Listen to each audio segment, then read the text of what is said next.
जिज्ञासु मित्रों, बहुत बहुत अभिनंदन है आपका हमारे चैनल दिव्य सृजन स्पिरिचुअल में।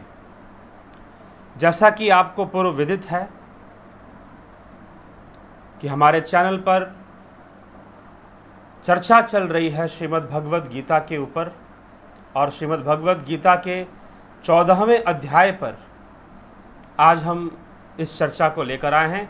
14वां अध्याय जिसका नाम है त्रय गुण विभाग योग नामक अध्याय। त्रय गुण विभाग योग, इसका नाम त्रय गुण विभाग योग क्यों है?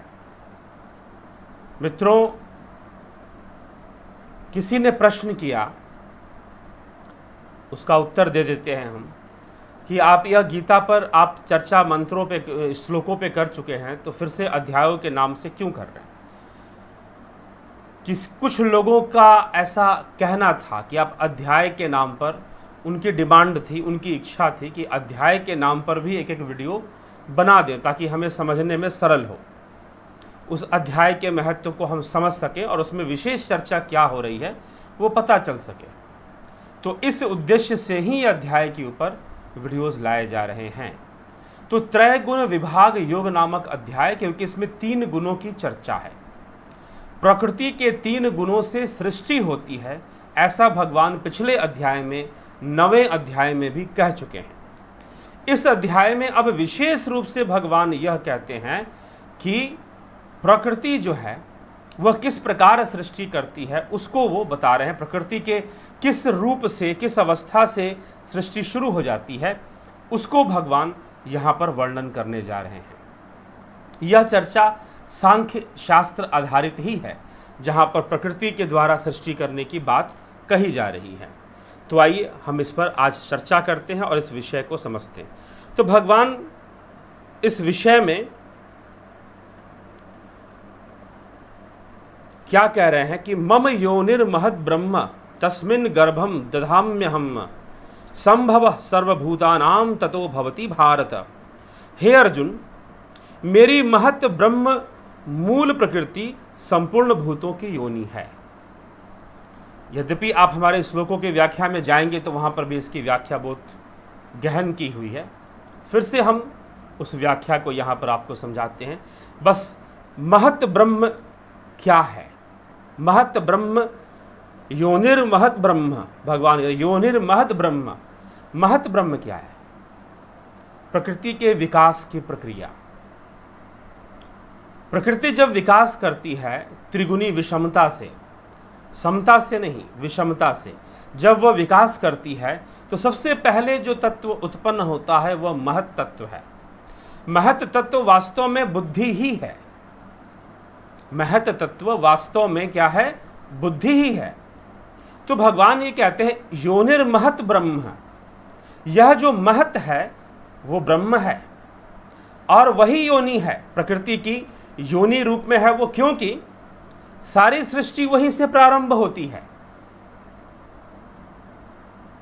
अब यहां पर आप एक थोड़ा सा जो है दिक्कत क्या है कि भगवान ने समझाने के लिए यहां पर योनि शब्द का प्रयोग किया है। समझाने के लिए यहां पर योनि शब्द का प्रयोग भगवान कर रहे हैं, परंतु वास्तव में वो महत ब्रह्म की चर्चा कर रहे हैं। तो महत क्या है? बुद्धि। ऐसे तो बुद्धि कहने से हम दिमाग की ओर इशारा करते हैं, सिर की ओर, लेकिन बुद्धि तत्व है, सूक्ष्म तत्व। इसलिए मृत्यु के उपरांत भी मन, बुद्धि, अहंकार अस्तित्व में रहता है। ये तो फिजिकल, जिसको हम ब्रेन कहते हैं या दिमाग कहते हैं या फिर हमारा जो सिर है, ये तो एक फिजिकल सिस्टम है जिसको सूक्ष्म बुद्धि इस्तेमाल कर रही है, यूज कर रही है, ठीक। लेकिन वास्तव में जो बुद्धि है वह तो तत्व है। तो बुद्धि में अविद्या, अविद्या से अस्मिता का विकास हो जाता है, अहंकार बन जाता है, और फिर राग द्वेष, पंच क्लेशों के बारे में चर्चा आती है। तो वो पंच क्लेश होते हैं, अविद्या, अस्मिता, राग, द्वेष और अभिनिवेश। पांचवा है अभिनिवेश। तो इस प्रकार से पंच क्लेश की चर्चा आती है। तो लेकिन प्रारंभ कहां से हुआ? अविद्या से। अविद्या बुद्धि का ही गुण है। अविद्या के कारण ही अहंकार की, अस्मिता की उत्पत्ति हो जाती है। मन बन जाता है और फिर पंच ज्ञान इंद्रिया, पंच कर्म इंद्रिया, ऐसे तत्वों का विकास भी होता है। तो यह हमें समझना है, यह सांख्य की व्याख्या है। तो किस प्रकार से यह सांख्य की व्याख्या होती है? भगवान कहते हैं, मम योनिर्महद ब्रह्म तस्मिन् गर्भम दधाम्यहम् संभव सर्वभूतानाम ततो भवति भारत। हे अर्जुन, मेरी महत ब्रह्म रूप मूल प्रकृति संपूर्ण भूतों की योनि है, अर्थात गर्भाधान का स्थान है, और मैं उस योनि में चेतन समुदाय रूप गर्भ को स्थापन करता हूं। उस जड़ चेतन के संयोग से सब भूतों की उत्पत्ति होती है। भगवान चेतन समान रूप उसमें, उसके गर्भ में चेतन समुदाय रूप गर्भ को स्थापन करता हूं। चेतन समुदाय अर्थात चेतनता का संचार करते हैं, चेतनता का संचार मात्र करते हैं भगवान। उसके बाद प्रकृति अपने विकास को प्राप्त होती है, वो अनेकानेक रूप से विकसित होती है। महत हुआ, उसके बाद अहंकार हो गया, मन हो गया, पंच ज्ञान इंद्रिया, पंच कर्म इंद्रियां। अहंकार अब 3 प्रकार के होंगे, सतो सात्विक अहंकार, राजसिक अहंकार और तामसी अहंकार। तो सात्विक अहंकार से क्या उत्पन्न होते हैं? ज्ञान इंद्रियां और कर्म इंद्रियां, ये सात्विक अहंकार से उत्पन्न होते हैं। राजसी अहंकार से स्वयं कर्म उत्पन्न होता है, और तामसी अहंकार से पंचभूत और पंच तन्मात्राएं उत्पन्न होती हैं। इस प्रकार से ये पूरा ये एक आप बनाएंगे तो फ्लो चार्ट बन जाता है एक तरह से। कभी हम अपने चैनल पर डालेंगे वो फ्लो चार्ट, ये किस प्रकार से चेतन प्रकृति पुरुष, और उसके बाद महत तत्व, उसके बाद अहंकार, उसके बाद मन, उसके बाद जो है उस अहंकार से ही, अहंकार से क्या बनेगा? सात्विक अहंकार, तामसी अहंकार, राजसी अहंकार से, सात्विक से पंच ज्ञान इंद्रिया, पंचकर्म इंद्रिया, राजसी से कर्म होगा, और तामसी से पंचभूत और तन्मात्राएं, 5 पंचभूत और 5 तन्मात्राओं का विकास हो जाता है। यह प्रकृति के विकास की प्रक्रिया, यह सृष्टि की प्रक्रिया है। श्रीमद् भगवद गीता इसी सृष्टि की पुष्टि कर रहा है, ऐसे ही सृष्टि की वो पुष्टि कर रहा है। हे अर्जुन, मेरी महत ब्रह्म मूल प्रकृति संपूर्ण भूतों की योनि है। अब यहाँ पर योनि कह देने का तात्पर्य, क्योंकि मनुष्य की जो कलुषित विचारधारा है, या जो मंद बुद्धि है उसकी कह लीजिए, या फिर जड़ता में जो लिप्त बुद्धि है, आसक्त बुद्धि है, वह बुद्धि को बुद्धि ना समझकर कुछ और ढंग से उसको सोचता है। कहने का मतलब कि बुद्धि में, महत में संचार होता है चेतनता का, और यह विकास कार्य शुरू हो जाता है। सर्व योनिषु कौन्तेय मूर्तय संभवन्ति यः तासाम ब्रह्म महदो निरहम बीज प्रदः पिता। हे अर्जुन, नाना प्रकार के सब योनियों में जितनी मूर्तियां अर्थात शरीरधारी प्राणी उत्पन्न होते हैं, प्रकृति तो उन सबकी गर्भ धारण करने वाली माता है, और मैं बीज को स्थापन करने वाला पिता हूं। प्रकृति सबकी माता है, क्योंकि सब उसी से सृष्ट किए जा रहे हैं, सब उसी से बनाए जा रहे हैं, और सबका पालन पोषण भी प्रकृति के द्वारा ही हो रहा है। वही सब, इसलिए तो भगवान ने क्यों पहले ही कई श्लोकों में भगवान ने यह कह दिया कि ना मैं कर्म, ना ही कर्म फल, और ना ही कर्ता का कारक हूं।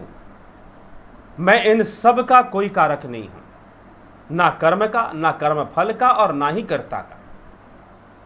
तो यह विषय, इसलिए भगवान आपसे ना अच्छा करवाते हैं, और ना ही आपसे बुरा करवाते हैं, और ना ही अच्छे बुरे का फल देने आते हैं।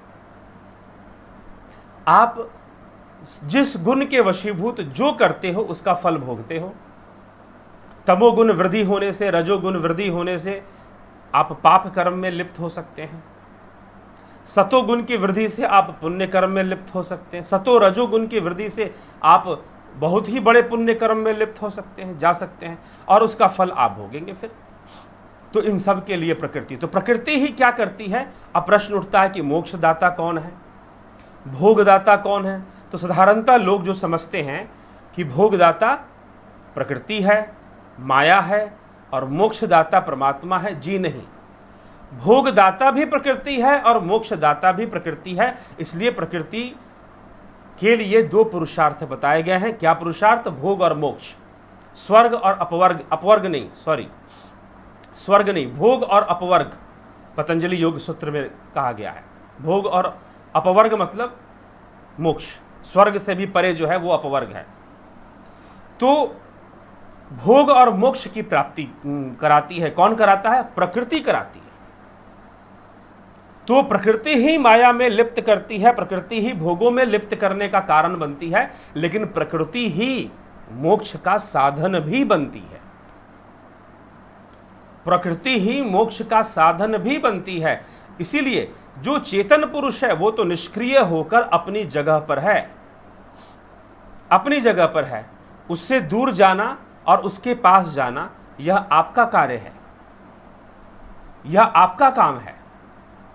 तो इसलिए हमें यह विषय अच्छे से समझना चाहिए। तो प्रकृति के द्वारा सब हो रहा है। सत्वम रजस्तम इति गुणाः प्रकृति संभवा निबधन्ति महाबाहो देहे देहिनम अव्यम। हे अर्जुन, सत्व गुण, रजोगुण और तमोगुण ये प्रकृति से उत्पन्न तीनों गुण अविनाशी जीवात्मा को शरीर में बांधते हैं। यह तीनों गुण ही शरीर में बांधते हैं, पहले सूक्ष्म शरीर में और फिर उसी सूक्ष्म शरीर से विकसित पंचभूतों रूपी स्थूल शरीर है। पंचभूत सूक्ष्म शरीर में भी हैं, लेकिन सूक्ष्म रूप में ही हैं। स्थूल रूप में भी पंचभूत स्थूल रूप में पंचीकरण करते हुए एकत्र होते हैं और स्थूल देह का निर्माण करते हैं, स्थूल देह का निर्माण करते हैं। तो सूक्ष्म शरीर और स्थूल शरीर का भी निर्माण होता है, गुणों के ही वशीभूत, इन तीन गुणों के वशीभूत। तो यह तीनों गुण क्या करते हैं? रजोगुण, सतोगुण, तमोगुण, यह प्रकृति से उत्पन्न तीनों गुण अविनाशी जीवात्मा को शरीर में बांधते हैं, अविनाशी जीवात्मा को शरीर में बांधते हैं। और जीव कैसे बन गया? बुद्धि से, मन से, अहंकार से वो अस्तित्व में आ गया, वो भी इन्हीं सब चीजों से निर्मित है। हे निष्पाप, उन तीनों गुणों में सत्व गुण तो निर्मल होने के कारण प्रकाश करने वाला और विकार रहित है। वह सुखों के संबंध से और ज्ञान के संबंध से अर्थात उसके अभिमान से बांधता है। तो हमें यह सब विषयों को भगवान ने यहां पर स्पष्ट किया है। सतोगुण तमोगुण के बारे में वो बता रहे हैं। तो अब सत्वगुण क्या करता है? अर्जुन, सत्वगुण सुख में लगाता है, रजोगुण कर्म में लगाता है, तमोगुण तो ज्ञान को ढककर प्रमाद में लगाता है। सत्वम सुखे संजयति रजः कर्मणि भारत, ज्ञानमावृत्य तू तमः प्रमादे संजयत्युत। हे अर्जुन, सत्वगुण सुख में लगाता है और रजोगुण कर्म में तथा तमोगुण तो ज्ञान को ढककर प्रमाद में भी लगाता है। हे अर्जुन, रजोगुण और तमोगुण को दबाकर सत्वगुण और तमोगुण को दबाकर रजोगुण, वैसे ही सत्वगुण और रजोगुण को दबाकर तमोगुण होता है और बढ़ता है। एक दो को दबाकर बढ़ता है, उसको उसके प्रभाव कम, तमोगुण का विकास होगा तो सतोगुण रजोगुण दब जाते हैं, उस समय सामने नहीं आएंगे। तमोगुण आएगा और तमोगुण के कारण ही कर्म होगा और फिर कर्म का फल भी उसी प्रकार से प्राप्त होगा।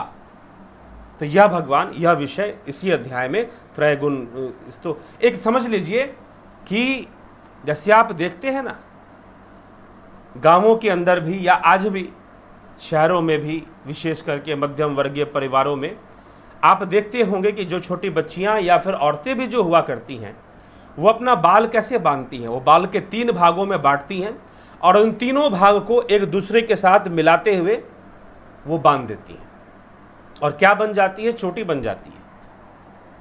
उसी प्रकार से प्रकृति रूपी माता की ये चोटी है, उसका विकास है। यह उसने 3 गुणों को में सारी चीजें, पूरी प्रकृति जो है उसकी जो संपूर्ण सृष्टि है, सूक्ष्म और स्थूल दोनों ही, सूक्ष्म और स्थूल दोनों ही क्या है? उस प्रकृति, उस सत्व गुण के अंदर ही है, बंधी हुई है। सतोगुण रजोगुण तमोगुण रूपी 3 भागों में ही वो बंधी हुई है। कभी कोई ऊपर दिखाई देता है, कभी कोई नीचे दिखाई देता है। इस प्रकार से उसे गूथा हुआ है और सृष्टि हुई है। जस्ट लाइक ए डीएनए का आपने कभी फोटो देखा हो, डीएनए का जो हेलिकल स्ट्रक्चर होता है, ठीक, तो इस प्रकार से ऐसे ऐसे ऐसे ऐसे ऐसे ऐसे डीएनए का स्ट्रक्चर बनता है। तो इस प्रकार से जो है प्रकृति ने इन तीनों गुणों को गूंथ रखा है और उससे वो सृष्टि करती है, बुनाई करती है। जैसे कि कोई स्वेटर बुनने वाली महिला जो है निटिंग करती है और वो स्वेटर बुनती है, धागों को एक साथ जो है एक दूसरे में फंसाते हुए वो एक कपड़ा सा बना देती है, एक वस्त्र तैयार, एक ऊनी वस्त्र तैयार कर देती है। तो उसी प्रकार से यह प्रकृति जो है इन 3 गुणों से अपनी सृष्टि करती है, ठीक, इन 3 गुणों से अपनी सृष्टि करती है। अब इस 3 गुणों के कारण ही पाप होता है, इन 3 गुणों के कारण ही पुण्य होता है। तो यह भगवान यहाँ पर स्पष्ट कर रहे हैं, जो गुण हावी होगा उसके अनुकूल व्यक्ति कर्म करेगा।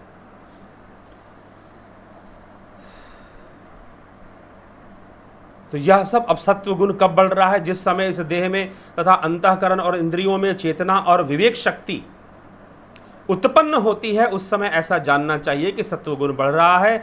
रजोगुण के बढ़ने पर लोभ वृत्ति, कंपटीशन की भावना, प्रतिस्पर्धा, मुझे ये करना है, मुझे वो करना है, मुझे ऐसा करना है, मुझे ये जीतना है, मुझे उससे आगे बढ़ना है, मुझे उसको पीछे छोड़ना है, ऐसी कई तरह की भावनाएं उसके मन में पैदा होती हैं। रजोगुण जब विकसित होता है तो रजोगुण हाई बीपी बढ़ा देता है, ठीक, तमोगुण घटा देता है और सतोगुण बैलेंस में रखता है।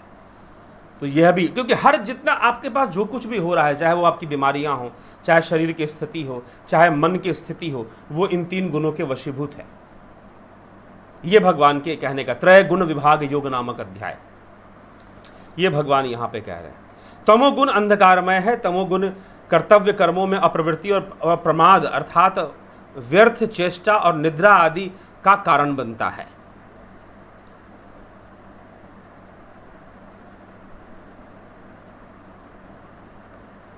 अब रजोगुण, तमोगुण और सतोगुण, भगवान यह भी कह रहे हैं, इन तीनों से अगर आप वशीभूत हैं और आपकी मृत्यु हो जाती है तो आप किस अवस्था में जाएंगे? रजोगुण के वशीभूत जो लोग मृत्यु को प्राप्त होते हैं वह निर्मल दिव्य स्वर्ग आदि लोकों को प्राप्त हो जाते हैं, मोक्ष नहीं मिलता, ये ध्यान रखिएगा। गुणों के वशीभूत मरने वालों को मोक्ष नहीं मिलता। कुछ लोग ये दावा करते हैं कि नहीं, सतोगुण में अगर हमारी मृत्यु हो गई, सतोगुण से के वश में अगर हमारी मृत्यु होती तो हमें मोक्ष मिल जाएगा। जी नहीं, क्योंकि मोक्ष की अवस्था इन 3 गुणों से परे है, गुणातीत है। वह ब्रह्म भी गुणातीत है, इन 3 गुणों से परे है। और इन 3 गुणों में सब कुछ साकार है, सब कुछ सूक्ष्म हो सकता है और स्थूल हो सकता है। सूक्ष्म होने का मतलब निराकार नहीं होता, ये ध्यान रखिएगा। ध्वनि सूक्ष्म है, प्रकाश तत्व सूक्ष्म है, लेकिन इसका मतलब यह नहीं कि वो निराकार है या निर्गुण है, वो भी अपने एक फॉर्म में है। तो इसीलिए सूक्ष्म होना और निर्गुण निराकार होने में बहुत बड़ा भेद है। कई बार लोग सूक्ष्म होने को भी निराकार निर्गुण बोलना शुरू कर देते हैं, ऐसा ना करें। तो भगवान कहते हैं सत्व गुण के वशीभूत जिनकी मृत्यु वो दिव्य स्वर्ग आदि लोगों को प्राप्त होते हैं। रजोगुण के वशीभूत जो मरता है वो मनुष्य, कीट, पशु आदि मूढ़ योनियों में नहीं।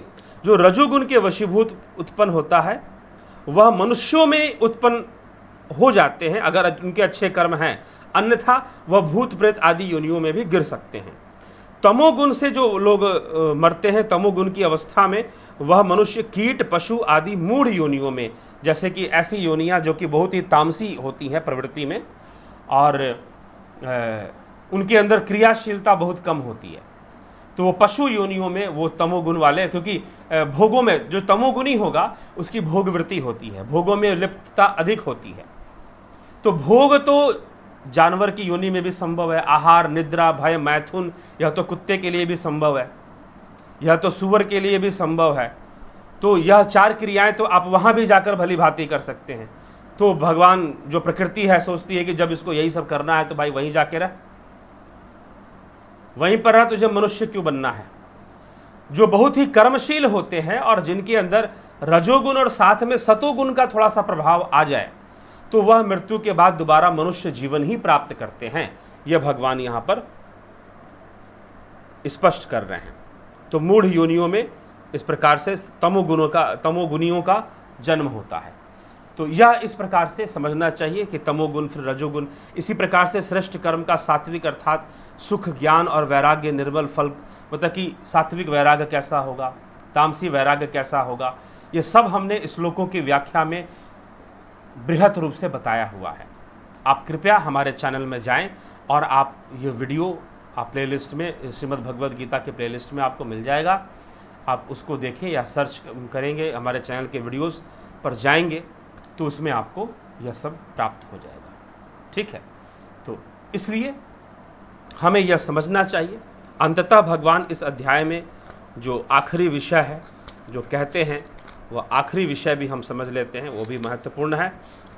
तो आखिरी विषय भगवान का कहना है कि जो मान और अपमान में सम है, मान अपमानो यश तुल्य तुल्यो मित्रारिपेक्षयो, जो मान अपमान में सम्मान है, मित्र वैरी में सम है, संपूर्ण आरंभों में कर्तापन के अभिमान से रहित है। अर्थात वह यह समझता है कि प्रकृति ही सब करवा रही है।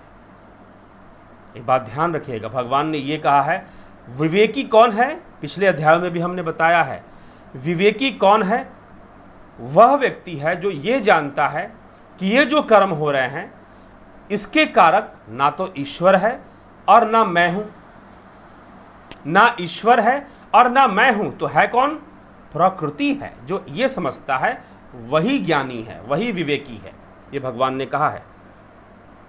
तो जो मान और अपमान में सम है, मित्र और वैरी पक्ष में भी सम है, संपूर्ण आरंभों में कर्तापन के अभिमान से रहित है, वह पुरुष गुणातीत कहा जाता है। और जो पुरुष अव्यभिचारी भक्ति योग के द्वारा निरंतर मुझको बसता है, इन तीनों गुणों को भली भांति लांघकर सच्चिदानंद ब्रह्म को ही प्राप्त होने के योग्य है, क्योंकि उस अविनाशी पर ब्रह्म और अमृत का तथा नित्य धर्म का और अखंड एक रस आनंद का आश्रय मैं ही हूं। इसलिए वह मुझ चेतन रूप ईश्वर को प्राप्त होता है, जो इन तीन गुणों से ऊपर उठकर समता को प्राप्त करते हुए मुझ तक पहुंच जाता है, वह निश्चय ही अपना कल्याण कर लेता है और मुझ में ही लीन होता है। तो त्रिगुणों से ऊपर उठने की बात भगवान यहाँ पे कह रहे हैं, तीन गुणों से ऊपर उठने की बात। तो हमें विचार करते हुए हमें इस विषय को समझना चाहिए। और कल आपको 15वें अध्याय का व्याख्यान मिलेगा, उस पर हम चिंतन करेंगे 15वें अध्याय पर, आज 14वें अध्याय का, और संपूर्ण श्लोकों पर एक एक श्लोक, बिना कोई श्लोक छोड़ा नहीं गया है, प्रथम अध्याय को छोड़कर एक एक श्लोक पर व्याख्या उपलब्ध है। कृपया आप जाएं हमारे चैनल पर और आपको व्याख्या मिल जाएगी। बहुत बहुत धन्यवाद।